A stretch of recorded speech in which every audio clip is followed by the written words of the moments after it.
Buonasera da Sicilia 24, i titoli del telegiornale. Palazzolo a Creide, un bambino di 10 anni cade in un pozzo e muore annegato durante una gita. Ferita l'operatrice di un'associazione che ha tentato invano di salvarlo. I 2 corpi estratti dai vigili del fuoco, da chiarire la dinamica. Non solo, l'onore della figlia offesa dietro l'omicidio di Mascali. Tra vittima e carnefice spunta l'ombra di una donna contesa. Nei cellulari dei 2 uomini il possibile chiarimento delle motivazioni.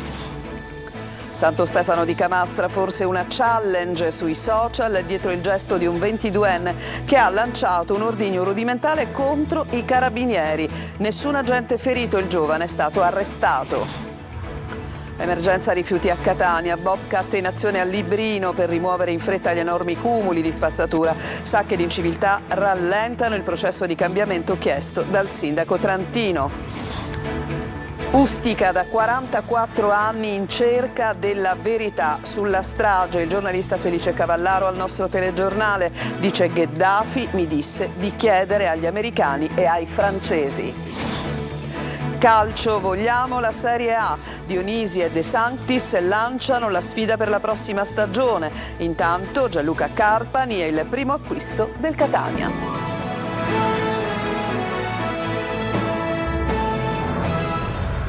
Ben trovati, e purtroppo apriamo il nostro telegiornale raccontandovi di una tragedia che è accaduta nel Siracusano. Un bambino di 10 anni è morto a Palazzolo a Creide cadendo all'interno di un pozzo artesiano di circa 15 metri pieno per metà di acqua. È successo in contrada Falabia. Stava partecipando a un campus estivo per piccoli disabili con il fratellino portatore di handicap ed era assieme ad un'operatrice di una cooperativa dell'ANFPAS. Il bambino sarebbe salito sulla lamiera che copriva il pozzo artesiano, il coperchio avrebbe ceduto e lui sarebbe precipitato per 15 metri finendo in acqua. La 54enne si è calata per recuperarlo ma non è riuscita ad afferrarlo, così lo ha visto annegare.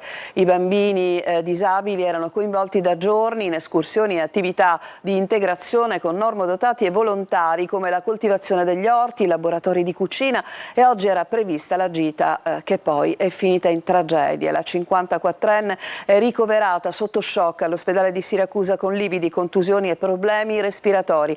Quando si è accorta che il bambino era caduto nel pozzo si è fatta calare giù con una corda ma è scivolata dentro, non riuscendo più a salire. È stata poi tirata fuori dai vigili del fuoco. La procura di Siracusa ha aperto un'indagine a carico di ignoti ipotizzando il reato di omicidio colposo. I magistrati stanno cercando di capire se il pozzo fosse segnalato. E andiamo a un'altra vicenda, la vicenda di un omicidio, quello di ieri in provincia di Catania, esattamente a Mascali. Sembra spuntare l'ombra di una donna contesa tra le motivazioni del gesto di ieri, laddove appunto a perdere la vita è stato un 41enne, a colpirlo a morte con forbici alla gola un suo coetaneo. Proprio dall'esame dei telefoni cellulari dei 2 uomini potrebbe spuntare qualcosa in più sulle motivazioni. Sentiamo. Forse una donna dietro l'omicidio di Antonino Raciti nel Catanese, un omicidio che con il passare delle ore assume sempre più i connotati di un delitto passionale. Questa è la novità che starebbe emergendo nelle indagini dei carabinieri di Mascali. Antonino Raciti, la vittima, a quanto pare aveva scoperto che la sua fidanzata si vedeva anche con l'assassino, una relazione che si è rivelata fatale. Al vaglio degli inquirenti, oltre al racconto di un vicino di casa, anche i telefoni della vittima e dell'assassino. Sui 2 apparati è stata disposta una copia forense, grazie alla quale verranno trascritte le conversazioni intercorse nella giornata di ieri tra l'omicida e Raciti, e forse anche con la donna contesa, che sarebbe a questo punto il movente cardine dell'omicidio. Non è escluso che il pubblico ministero possa anche richiedere esami più approfonditi per recuperare i dati cancellati. Sono dei supporti, ovviamente sono ancora atti sottoposti al segreto istruttorio. Reputo che però potrebbero essere d'impulso sia per individuare due aspetti importanti in ordine sia al movente sia anche alle circostanze del reato, altro non posso aggiungere. Secondo quanto emerso, i due si sarebbero dati appuntamento in centro a Mascali per un chiarimento, ma la discussione sarebbe poi degenerata in una lite durante la quale Raciti avrebbe offeso la figlia di Blanco. Questa la scintilla che avrebbe scatenato la sua furia omicida. Il fatto poi che quest'ultima avrebbe portato con sé le forbici da casa potrebbe far scattare l'aggravante della premeditazione. Mascali è una comunità sotto shock, in pochi oggi vogliono commentare. Adesso andiamo nel Messinese, a Santo Stefano di Camastra. Un 22enne ha lanciato un ordigno rudimentale contro l'auto dei carabinieri. L'uomo è stato arrestato e si indaga al momento sui motivi. Emerge però la possibilità che si trattasse di una challenge, ovvero una sfida sui social. Francesco Triolo. Probabilmente una challenge, così le chiamano le sfide al limite che vengono pubblicate sui social. Potrebbe essere questo il movente che ha portato un 22enne di Santo Stefano di Camastra nel Messinese a compiere un gesto inusuale, lanciare un ordigno rudimentale contro un'auto dei carabinieri mentre due militari stavano salendo a bordo. L'esplosione, per un caso fortuito, non li ha raggiunti direttamente, ma alcune gocce di acido cloridico sono finite sulla divisa di un militare e hanno danneggiato l'auto di servizio. Ad avvalorare la tesi della sfida sui social il fatto che il giovane avrebbe ripreso alcune delle fasi preparatorie sino al lancio dell'ordigno e alla sua deflagrazione, con l'intento, l'ipotesi dei carabinieri verosimile, di poi pubblicarla online. Il ragazzo si è appostato vicino alla compagnia carabinieri e ha lanciato l'ordigno artigianale fabbricato miscelando all'interno di una bottiglia di plastica acido cloridico e carta stagnola con un innesco. Il giovane sarebbe fuggito chiedendo un passaggio a un automobilista, ma è stato bloccato. Durante la perquisizione domiciliare i carabinieri hanno sequestrato materiale per il confezionamento di ordigni artigianali anche più potenti di quello utilizzato, i vestiti indossati, il contenitore dell'acido cloridico, svariate formule chimiche e un petardo realizzato con del nastro di carta. L'ispezione del cellulare ha consentito inoltre di accertare che il ragazzo da tempo avesse cercato sul web le modalità di confezionamento di ordigni. Il 22enne era tornato a Santo Stefano di Camastra dopo un breve periodo trascorso volontariamente in una comunità terapeutica di Amelia, in provincia di Terni. Agenti di polizia del commissariato Borgo Ognina di Catania hanno denunciato un 43enne per atti osceni in luogo pubblico. Il reato sarebbe stato commesso in pieno giorno nel parco Gioeni, particolarmente frequentato da famiglie e minorenni.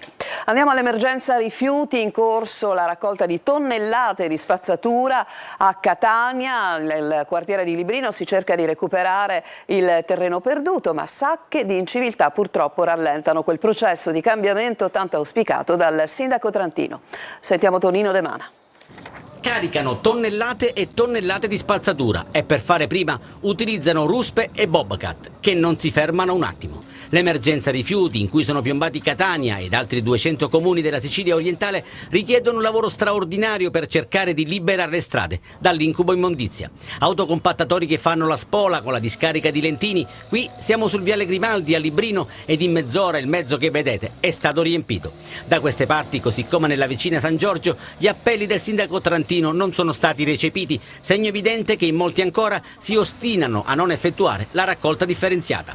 Molto più semplice sbarazzarsi del sacchetto dall'auto in transito, come avviene anche sotto gli occhi degli operatori di Ecocar. E mentre le ruspe sono in azione, alcuni residenti tirano un sospiro di sollievo, ma sono già consapevoli che non sarà un intervento definitivo. Adesso la stanno raccogliendo, tra un'ora, 2 ore sarà di nuovo, non dico allo stesso punto, ma quasi. In percentuale, quanto è colpa dei catanesi? 90? Ogni giorno, ogni sera, ogni pomeriggio buttano la spazzatura, non solo la spazzatura, salotti, divani, tutto, di tutto, frigoriferi, di tutto. È capitato mai di dire qualcosa o quantomeno cercare di dire qualcosa a questa gente? Ma come faccio? Sono persone che proprio non si ci può ragionare. Non possiamo stare, dobbiamo stare sempre chiusi, con questo caldo non possiamo stare. Poco più giù, a ridosso di Viale del Maggiolino, un'altra ferita attende di essere sanata. A provocarla altri cittadini catanesi che, senza il minimo rispetto delle regole, deturpano l'ambiente, senza ritegno e senza sosta. E ad aggravare la situazione senz'altro il caldo. Il secondo fine settimana estivo segna 17 città con bollino arancione per ondate di calore e rischio incendi, tra le quali Palermo e Catania. I meteorologi stimano temperature massime di oltre 40 gradi al sud, ben 10 gradi sopra la media del periodo. Il picco dell'anticiclone africano sarà raggiunto nel weekend con 42 gradi in Sicilia. 44 anni fa la strage di Ustica resta una ferita aperta, ha detto Mattarella, perché una piena verità ancora manca. La Repubblica continuerà a chiedere collaborazione ai paesi per ricomporre pienamente quel che avvenne, per capire pienamente quel che avvenne. Solidarietà, dice ancora Mattarella, ai familiari delle vittime che non si sono arresi di fronte a opacità, ostacoli e distorsioni.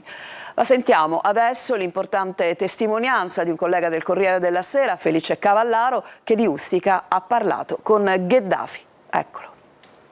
Si parla sempre di una breccia nel muro di gomma per capire cosa c'è dietro la strage di Ustica. Il punto è che un'indicazione la diede proprio Gheddafi nell'85-86, quando con Tony Zermo della Sicilia andammo insieme con il presidente della regione di allora, Rino Nicolosi, da Gheddafi per recuperare un po' di pescatori che erano stati arrestati. Ma in quella tenda, al centro della Libia, io chiesi a Gheddafi cosa sa della strage di Ustica e lui rispose: lo sanno gli americani, chiedete a loro e ai francesi. Fu la traduzione che fece l'ambasciatore libico a Roma e che stava insieme con noi.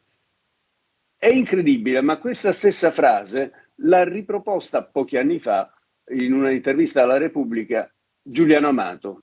È la stessa frase di Gheddafi. E allora c'è il problema che in quella base della Corsica i francesi hanno visto e probabilmente partecipato a qualcosa che ci hanno nascosto, e l'Italia avrebbe tutto il diritto, come diceva anche Amato, di sapere e di continuare a chiedere soprattutto ai francesi, i cugini più vicini.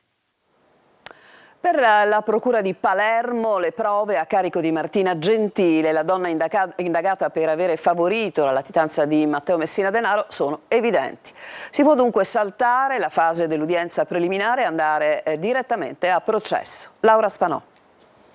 Va a processo immediato, saltando l'udienza preliminare. Martina Gentile. Per la Procura di Palermo sono evidenti le prove a carico dell'insegnante di 32 anni di Campobello di Mazara, che nelle lettere con Matteo Messina Denaro si firmava Tan. La donna, che si trova ai domiciliari dallo scorso dicembre, è indagata per favoreggiamento aggravato e procurata in osservanza della pena, in quanto avrebbe favorito la latitanza di Messina Denaro. A chiedere al GIP il giudizio immediato i PM della DDA di Palermo, Gianluca De Leo e Piero Padova. Gentile è figlia di Laura Bonafede, che fu compagna del boss, arrestata e accusata di associazione mafiosa per aver aiutato il capomafia durante la latitanza, per averne gestito le comunicazioni riservate e per esserne stata la fedele missaria.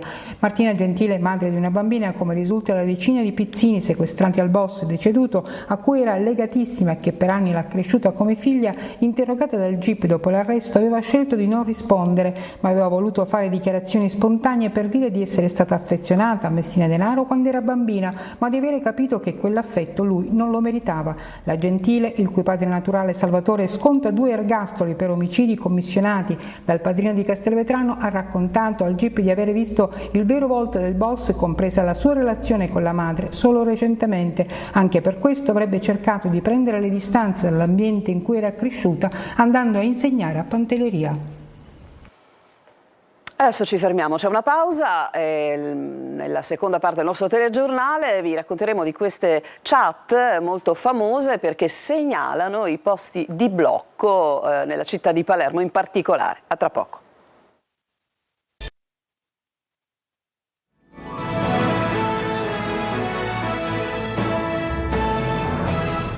Siamo tornati in studio. Cambiate strada, c'è un posto di blocco. Le informazioni sui controlli delle forze dell'ordine corrono sulla chat Telegram. In un canale della nota messaggistica, infatti, ci si scambia segnalazioni sulla presenza dei posti di blocco, soprattutto nel weekend. Ci dice tutto Marco Gullà.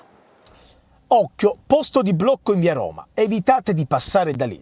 Le informazioni sui posti di blocco delle forze dell'ordine a Palermo corrono direttamente su una chat di Telegram. Posti di blocco Palermo, si chiama così e conta circa 200 membri. L'obiettivo ovviamente è quello di evitare di essere fermati dalle pattuglie, soprattutto nel weekend, quando i controlli vengono accentuati. L'etilometro diventa il nemico da evitare, da dribblare, e allora chat come questa diventano alleate di chi vuole guidare sotto effetto di alcol o stupefacenti. Le segnalazioni arrivano soprattutto la notte. Non passate dalla stazione centrale di Palermo, diverse pattuglie mi hanno fermato, a me è andata comunque bene. Il codice della strada è molto chiaro, non c'è reato, ma chiunque segnali su chat o sui navigatori satellitari la presenza di autovelox o posti di controllo compie un illecito amministrativo, punito con una sanzione di 802 euro. AMTS, l'azienda di trasporto pubblico del Comune di Catania, ha presentato i neoassunti, più uomini e mezzi per fare rispettare le regole e fronteggiare la sosta selvaggia. Il servizio. Una foto di rito e gli applausi sanciscono l'assunzione di 29 ausiliari del traffico e di 8 autisti del settore rimozione chiamati dall'azienda metropolitana trasporti e sosta Catania SPA. Festa grande nel piazzale dell'autorimessa di via Plebiscito, dove sono stati esposti anche i nuovi mezzi, carro attrezzi, nuove vetture con il sistema street control e gli scooter, di cui verranno dotati gli ausiliari. Ed ecco a caldo le impressioni dei neoassunti. Emozionati e ricchi di aspettative positive. Siamo contenti, almeno io lo sono. Grazie. Vedo che lei sprizza gioia da tutti i pori. Sì, siamo contenti di entrare in questa azienda e speriamo di poter contribuire a migliorare i servizi per la nostra città. Soddisfatto il presidente Bellavia che, con più uomini e mezzi, può far partire l'operazione legalità. Purtroppo, come noi sappiamo, l'organico della polizia locale è oggi insufficiente e il Comune su questo sta provvedendo a nuove assunzioni e quindi gli ausiliari del traffico e in generale gli operatori dell'azienda possono essere di grande aiuto al Comune nel cercare di contrastare alcuni fenomeni di cattivo costume. La speranza è di riportare un po' di ordine sulle strade di Catania. Dopo la cavalcata trionfale a Roma del presidente Schifani e dell'assessore Tamaio, che hanno ufficializzato le scelte del partito, che manda a Bruxelles Marco Falcone e Caterina Chinnici, adesso tocca alle trattative per il rimpasto nella giunta di governo. Sentiamo Maglio Viola. Fatte le scelte per l'Europa, adesso tocca alla giunta di governo alla regione. Il passaggio trionfale di Schifani e Tamaio ieri a Roma è solo una tappa della crescita di Forza Italia, ma bisogna fare i conti con gli alleati. 2 posti a disposizione degli azzurri, bisognerà sostituire Marco Falcone e probabilmente l'assessore alla sanità Giovanna Volo, che dovrebbe lasciare. Edi Tamaio vuole una delega pesante, ma l'aria Falcone invoca il leader nazionale Antonio Tajani come garante di equilibrio fra le correnti. In gioco ci sono poi i moderati. Se Massimo Dell'Utri, almeno per il momento, non andrà a Bruxelles, il partito che ha contribuito al successo di Forza Italia ed è parte integrante del progetto per portare gli azzurri al 20% nazionale, chiede rappresentanza in Sicilia. Anche il Movimento per l'Autonomia chiede spazio, ma non lo si può dare sia a Romano che a Lombardo, con Cuffaro che ha già 2 assessori considerati intoccabili. Nella Lega in ballo il posto di Luca Sammartino e quello di Mimmo Turano, che però sarebbe intoccabile, chiede spazio l'ex eurodeputato Annalisa Tardino. Fratelli d'Italia non intende fare passi indietro, il partito sostituirà Elena Pagana per accordi interni dopo l'elezione di Ruggero Razza in Europa, ma Fabrizio Scarpinato non si tocca. Traballa invece Elvira Amata, dalla quale ci si aspettava di più. Dietro la porta c'è anche Giussi Savarino. Schifani potrebbe dare ad uno degli assessori meloniani la vicepresidenza che la Lega perderebbe per il calo di voti. Per riequilibrare tutto potrebbe esserci un complicato valzer di deleghe, ma anche questo non è semplice. Le ambizioni del Palermo Calcio e il primo acquisto sul mercato del Catania tra poco, dopo una breve pausa.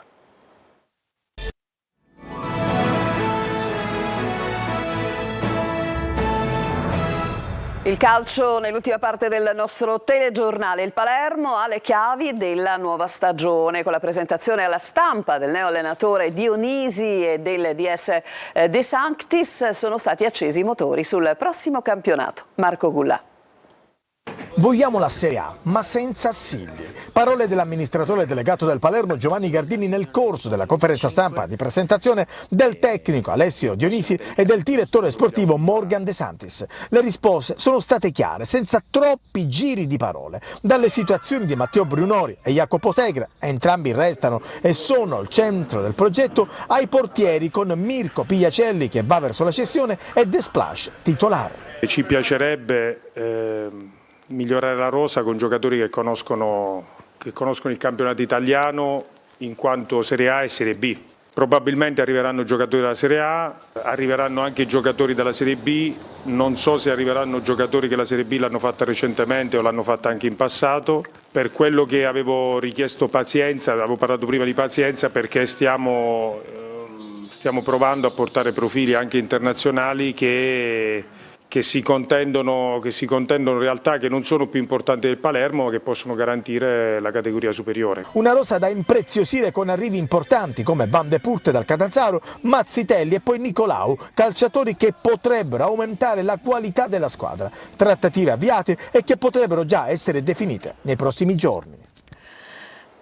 Primo colpo di mercato per il Catania, Gianluca Carpani è un giocatore rossazzurro. Il club del presidente Pelligra sta per chiudere con il portiere Adamonis. 3 arrivi in casa Trapani. Marco Carli.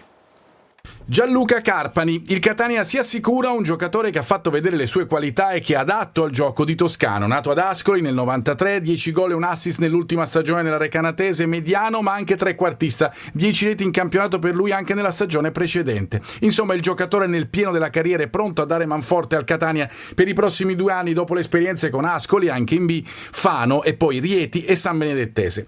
L'altro colpo prossimo all'ufficializzazione per il DS Faggiano è quello di Adamonis, portiere della Lazio, che ha giocato a Perugia nell'ultima stagione. Radiomercato dà praticamente per fatta la trattativa con D'Andrea per l'attacco che ha definito con i rossoazzurri sulla base di un triennale. Il Catania che lavora anche sulle partenze. Sono tanti i giocatori che dovrebbero lasciare il club in prestito in via definitiva. La Serie C in attesa della composizione dei gironi che avverrà venerdì e soprattutto del gruppo in cui saranno inserite le 3 under 23, Juve, Atalanta e la novità, il Milan. La suddivisione avverrà tramite sorteggio, le 3 squadre nei prossimi 3 anni ruoteranno nei vari gironi. In casa Trapani invece si muove tanto, le ambizioni sono parecchie. I Granata hanno chiuso per Fall, attaccante della Giana Erminio, 16 gol nell'ultima stagione, così come per Udo Dal Gubbio e per Seculin che difenderà la porta granata. Con un breve comunicato stampa, dopo un incontro tra il presidente Pietro Sciotto e il tecnico Giacomo Modica, la CR Messina ha reso noto che è stato raggiunto l'accordo per la prosecuzione del rapporto con Mister Modica. Con questa notizia si chiude questa edizione di Sicilia 24, grazie per l'attenzione e buona serata.